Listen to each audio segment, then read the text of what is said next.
Susana, o să ne jucăm statui muzicale! Bună!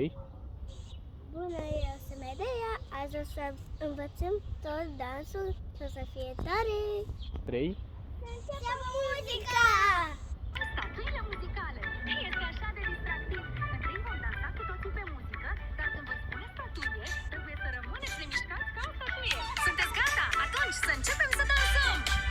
Eu când spun dans, dans, dans, dans, dans, dans, dans, tu hai la dans, dans, dans, dans, dans, dans, dans, și tot la dans, dans, dans, dans. E distracție, stai pe loc. Când spun stai pe loc, când spun stai pe loc, când spun statuie! Te-ai descurcat grozav! Acum, de data asta, vom sări! Ești gata?